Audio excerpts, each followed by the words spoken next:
करते हैं आज की ताजा खबरों की। बीजेपी की बिंदुखत्ता मंडल कार्यकारिणी को 1 वर्ष पूर्ण होने पर कार्यकर्ताओं को किया सम्मानित। लालकुआं क्षेत्र स्थित बिंदुखत्ता में बीजेपी मंडल कार्यकारिणी के 1 वर्ष पूर्ण होने पर सभी कार्यकर्ताओं को सम्मानित किया गया। वहीं विपिन राजभर को बिंदुखत्ता ओबीसी मोर्चा मंडल के अध्यक्ष मनोनीत होने पर सभी कार्यकर्ताओं ने हार्दिक शुभकामनाएं दी। वहीं बिंदुखत्ता मंडल अध्यक्ष दीपक जोशी ने कहा कि हमारे सभी कार्यकर्ता पार्टी को लेकर सक्रिय हैं। वो अपने क्षेत्र में घर घर जाकर पार्टी के महत्वपूर्ण कार्यों को लोगों के बीच में किनारे उत्तराखंड के अंदर पुनः बीजेपी की सरकार बनेगी। भारतीय जनता पार्टी में निरंतर चुनावों की दृष्टि से लेकर के पार्टी लगातार काम करते रहती है। इसी के अकॉर्डिंग हर 3 साल में एक बार नई कार्यकारिणी का गठन होता है।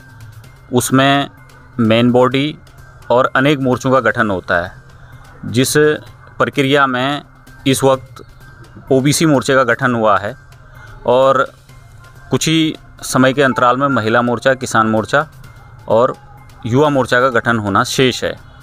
और 2022 की दृष्टि से भारतीय जनता पार्टी निरंतर अपने उन क्षेत्रों में काम कर रही है जिन बूथों में हम पिछली बार कुछ बोर्डों से पिछड़ गए थे, कुछ कमियां रह गई थी।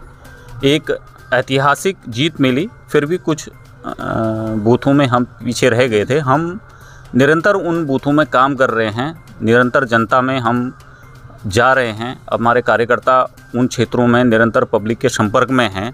हर क्षेत्र में, महिला मोर्चा के क्षेत्र में, किसान मोर्चा के क्षेत्र में, युवाओं के क्षेत्र में निरंतर भारतीय जनता पार्टी मजबूती से काम कर रही है। 2 जगह हैं। बिंदुखत्ता की ओर से विपिन राजभर जी एक कर्मठ कार्यकर्ता हैं। इन्हें ओबीसी अध्यक्ष का दायित्व दिया है। हमने इस 1 वर्ष के कार्यकाल में लगातार संगठन को मजबूती दी है।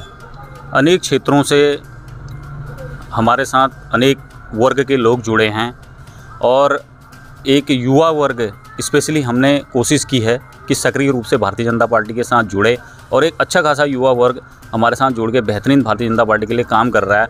अभी हम इस क्षेत्र में महिलाओं में और पूर्व सैनिक प्रकोष्ठ जो है उसका भी गठन कर रहे हैं, क्योंकि ये क्षेत्र एक सैनिक बहुमूल्य क्षेत्र है। और महिलाओं में भी हम निरंतर जो है फील्ड में जा कर के पार्टी के साथ जोड़ने का प्रयास कर रहे हैं।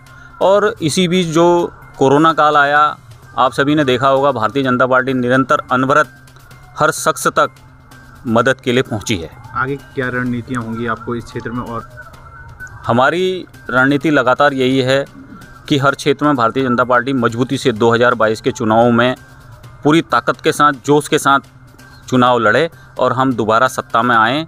उत्तराखंड के अंदर इस विधानसभा में भारतीय जनता पार्टी दोबारा सरकार बनाएगी। जिलाधिकारी द्वारा शुरू हो रहे विंटर कार्निवल का लिया जायजा। कालाढूंगी तहसील के विकासखंड कोटाबाग में आज नैनीताल के डीएस सवीन बंसल द्वारा विंटर कार्निवल में प्रमुख अतिथि के आगमन पर तैयारियों का जायजा लिया। दिनांक 26 दिसंबर से शुरू हो रहे विंटर कार्निवल की तैयारियां जोरों पर हैं, जिसका जायजा आज जिलाधिकारी नैनीताल सवीन बंसल द्वारा लिया गया। वहीं पूर्व प्रदेश प्रशिक्षण प्रमुख मनोज पाठक ने भी कोटाबाग क्षेत्र में बढ़ रहे पर्यटकों की संख्या को देखते हुए कहा कि कोटाबाग क्षेत्र पर्यटन गतिविधि बढ़ाने एवं राज्य को राजस्व उपलब्ध कराने में सहायक होगी।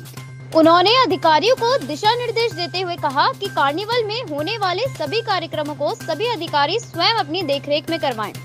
विंटर कार्निवल का शुभारंभ दिनांक 26 दिसंबर से शुरू हो रहा है, जिसका उद्घाटन उत्तराखंड के मुख्यमंत्री त्रिवेंद्र रावत द्वारा किया जाएगा, जिसका समापन 30 दिसंबर को होगा। हमारे गवर्नमेंट की थीम है कि जो हमारे ऑफ बीट लोकेशंस हैं, जहाँ पे टूरिज्म पोटेंशियल है, जैसे भीमताल, नौकुचियाताल, सातताल, कोटाबाग, सो उनको कार्निवल के जरिए, एडवेंचर स्पोर्ट्स के जरिए प्रमोट करना चाहिए, जिससे वहाँ की जीविकोपार्जन में वृद्धि हो, टूरिज्म अपॉर्चुनिटीज़ को बढ़ावा मिले, उस एरिया के विकास में फॉरवर्ड बैकवर्ड लिंकेजेस में जो उसके सूचकांक हैं वो आगे बढ़ें। सो इसी उद्देश्य से इस बार कार्निवल का फोकस एरिया हमारा कोटाबाग है, जहाँ पे paragliding, para motoring, ATV, hot air ballooning, bird trails, nature walking, हमारे ट्रैकिंग एक्सपीडिशंस, इन सबको आयोजित किया जा रहा है। और साथ ही साथ हमारी कुछ एसोसिएटेड एक्टिविटीज़ नैनीताल और भीमताल एरिया में भी रहेंगी। लालकुआं में भारतीय जनता पार्टी समेत कई संगठनों ने बाबा साहेब डॉक्टर भीमराव अंबेडकर की पुण्यतिथि को परिनिर्वाण दिवस के रूप में मनाया। इस दौरान भाजपा कार्यकर्ताओं ने गोष्ठी का आयोजन भी किया, जिसमें कार्यकर्ताओं ने बाबा साहब के जीवन पर प्रकाश डालते हुए उन्हें याद किया। यहाँ लालकुआं वार्ड नंबर 1 स्थित अंबेडकर पार्क में भाजपा कार्यकर्ताओं ने डॉक्टर भीमराव अंबेडकर की प्रतिमा पर माल्यार्पण कर बाबा साहेब को श्रद्धांजलि अर्पित की। कार्यक्रम में पहुंचे क्षेत्र विधायक नवीन चंद दुमका ने कहा कि डॉक्टर भीमराव अंबेडकर ने आजादी के बाद देश को एक सूत्र में पिरोकर एक नई ताकत के रूप में उभारने का मार्ग प्रशस्त करने के लिए ऐसे संविधान का निर्माण किया जो विश्व के लिए मिसाल बन गया। बाबा साहेब केवल दलितों के नेता नहीं बल्कि पूरे राष्ट्र के नेता थे। देश की सेवा के लिए भारत बाबा साहेब का हमेशा आभारी होगा। कार्यक्रम में पहुंचे क्षेत्र विधायक नवीन चंद दुमका ने कहा कि डॉक्टर भीमराव अंबेडकर ने आजादी के बाद देश को एक सूत्र में पिरोकर एक नई ताकत के रूप में उभारने का मार्ग प्रशस्त करने के लिए ऐसे संविधान का निर्माण किया जो विश्व के लिए मिसाल बन गया। बाबा साहेब केवल दलितों के नेता नहीं बल्कि पूरे राष्ट्र के नेता थे। देश की सेवा के लिए भारत बाबा साहेब का हमेशा आभारी रहेगा। उन्होंने कहा कि भाजपा के 6 मुख्य कार्यक्रमों में से एक कार्यक्रम बाबा साहेब की पुण्यतिथि है, जिस पर सभी भाजपा कार्यकर्ता बाबा साहेब के बताए मार्ग पर चलने का पार्टी बाबा साहब के दोनों कार्यक्रम, जयंती का कार्यक्रम भी और निर्माण दिवस का कार्यक्रम भी अपने 6 कार्यक्रमों में मनाती है। चल रहा है।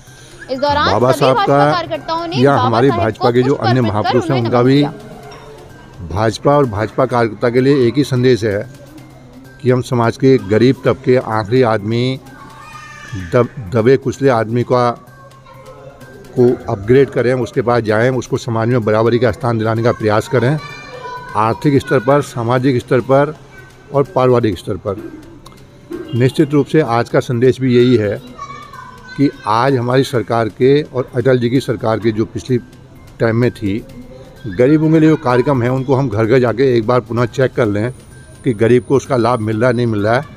आज सभी कार्यकर्ताओं को मेरा आपके माध्यम से भी संदेश है कि जिसका जो हक है, जिसका जो अधिकार है, जिसके लिए सरकार ने कार्यक्रम किया उसको मिलना चाहिए।